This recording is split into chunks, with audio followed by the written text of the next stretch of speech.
Apa yang ada di benak kalian jika kalian melihat sesosok wanita cantik yang memakai kimono berwarna cerah dengan aksesoris rambut bak seliraja dan piawai bermain alat musik?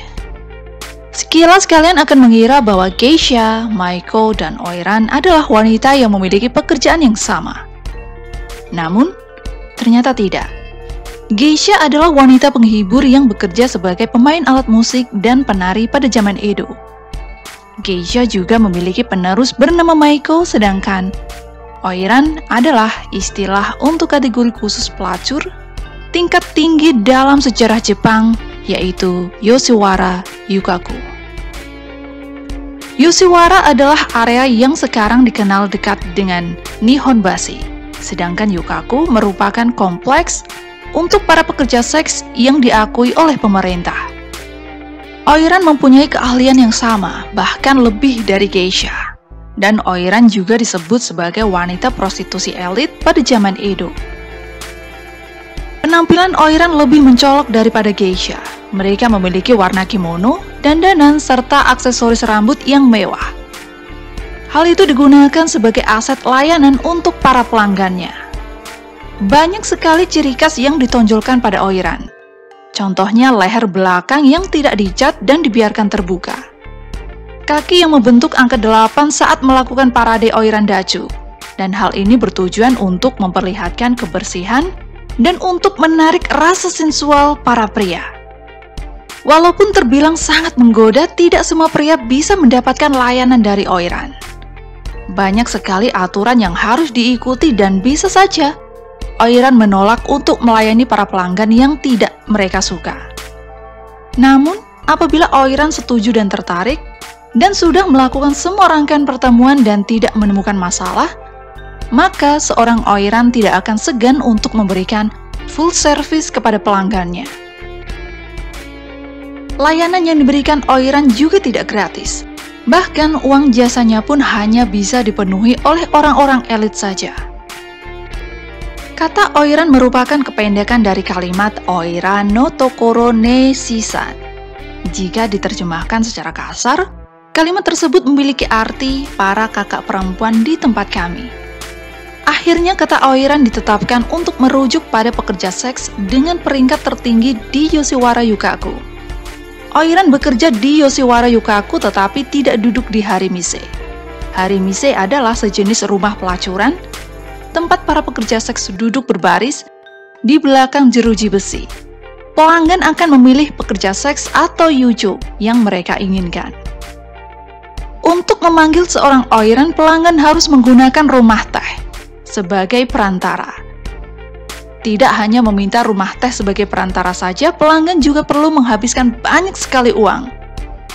Pelanggan harus membuktikan bahwa mereka memiliki cukup uang dan kekuasaan untuk bermain bersama Oiran. Setelah diakui, mereka akhirnya berhak memanggil Oiran. Ketika Oiran dipanggil untuk melayani, ia harus berjalan bersama dengan Komuro dan Shinzo. Untuk menerima layanan dari Oiran, pelanggan harus bertemu dengannya setidaknya 3 kali pertemuan. Pertama, Oiran duduk berjauhan dengan para pelanggannya dan tidak makan, minum, ataupun berbicara dengan mereka. Pada saat itu, Oiran akan menentukan pelanggan mana yang layak menerima layanannya. Pelanggan juga akan memanggil banyak yujo lain dan berpesta pora untuk menunjukkan kekayaan mereka. Pada pertemuan kedua, Oiran akan duduk lebih dekat dengan pelanggannya. Prosedur akan sama seperti pertemuan pertama, tanpa makan, minum, ataupun berbicara. Pelanggan kembali memanggil banyak yujo, berpesta pora, dan sekali lagi menunjukkan kekuasaan dan kekayaan mereka. Di pertemuan ketiga, Oiran akan memberikan layanannya. Pada pertemuan ketiga, pelanggan akan menjadi seorang najimi, yaitu yang berarti pelanggan sudah akrab dengan Oiran. Dalam tahap tersebut, pelanggan memiliki nampan dan sepasang sumpit dengan namanya sendiri, serta harus membayar najimikin atau uang untuk layanan Oiran. Oiran memiliki status sosial yang lebih tinggi daripada pelanggannya. Seperti yang bisa Anda simpulkan dari pembahasan di atas, Oiran memilih pelanggannya bukan sebaliknya. Saat jamuan makan, Oiran duduk di kamisa dan pelanggan duduk di shimoza. Di Jepang, orang dengan status sosial lebih tinggi akan duduk di kameza. Namun, perbedaan ini hanya diterapkan di dalam Yoshiwara Yukaku saja. Jika pelanggan ingin menghabiskan waktu bersama Oiran, mereka tidak dapat menghubungi Oiran secara langsung, tetapi harus menghubungi perantara, dan perantara itu disebut dengan yarite. Hal ini tidak hanya diterapkan untuk Oiran saja, tetapi juga untuk para yuju secara umum. Dua pendamping yang berjalan mendampingi Oiran antaranya Komuro dan Shinzo. Komuro adalah gadis-gadis yang melakukan pekerjaan sehari-hari untuk Oiran. Gadis-gadis yang melayani Oiran berusia sekitar 10 tahun. Mereka melakukan pekerjaan sehari-hari untuk yuju yang berkuasa. Orang tersebut akan mendidik Komuro tentang yuju. Sedangkan Shinzo adalah gadis-gadis yang lebih tua dari Komuro dan sedang dalam bimbingan untuk menjadi yuju. Ada 4 tipe Shinzo. Yang pertama, Bondo Shinzo, yaitu para gadis yang tidak terlalu menarik untuk menjadi yuju atau yuju yang sudah terlalu tua untuk melakukan pekerjaannya. Yang kedua, Furisode Yunzo Yuju, yaitu para gadis yang masih dalam masa pelatihan dan berusia sekitar 15-16 tahun. Mereka tidak menerima pelanggan. Furisode Yunzo akan menjadi Oiran di masa mendatang. Yang ketiga, Tomesode Shinzo, yaitu para gadis yang usianya sama dengan Furisode Shinzo tetapi tidak memiliki masa depan untuk menjadi yuju kelas tinggi. Yang keempat, Taiko Shinzo, yaitu yuju yang tidak memiliki banyak pelanggan untuk melakukan pekerjaan seks, tetapi sangat pandai menghibur pelanggan dengan bakat mereka, yaitu pada saat jamuan makan. Untuk menjadi seorang Oiran berkelas, maka para calon Oiran harus sanggup melampaui beberapa tahap menjadi Oiran. Mereka memulainya dari Komuro, kemudian Furisode Shinzo, dan akhirnya menjadi Oiran. Dan tidak semua orang bisa menjadi Oiran. Mereka harus atraktif secara fisik, kuat, serta pintar. Yang pertama, para gadis dan wanita diseleksi dari seluruh Jepang dan dibawa ke Yukaku. Orang yang menyeleksi gadis-gadis dan wanita di Yukaku disebut Seigen. Para gadis dan wanita tersebut akan menerima uang di muka. Yang kedua, seorang yuju menciptakan aksen mereka sendiri. Dikarenakan yuju berasal dari seluruh Jepang, mereka menciptakan aksen yang disebut Kuruwa Kotobe. Cara ini dipakai untuk menyembunyikan aksen asli mereka. Dan kata yang paling dikenal adalah arinsu yang diucapkan di akhir kalimat. Yang ketiga, untuk menjadi seorang Oiran, seorang wanita harus berbudaya. Gadis-gadis yang akan menjadi seorang Oiran dididik sejak mereka masih seorang Komuro. Pelajaran yang diberikan terdiri dari bahasa Jepang klasik, kaligrafi, upacara minum teh, puisi tanka, serta igo, yaitu permainan dengan papan tradisional Jepang seperti catur, koto, serta samizen atau alat musik tradisional Jepang. Untuk menjadi Oiran diperlukan banyak uang dan waktu. Karena menginvestasikan seorang gadis untuk menjadi Oiran membutuhkan banyak sekali uang. Bahkan ketika wanita sudah menjadi Oiran, ia harus membayar Komuro, Shinzo, tempat tinggal dan merawat penampilannya. Jadi untuk menggunakan layanan Oiran bukanlah untuk kalangan para orang miskin. Penampilan Oiran sangat berbeda dari penampilan geisha dan wanita pada umumnya.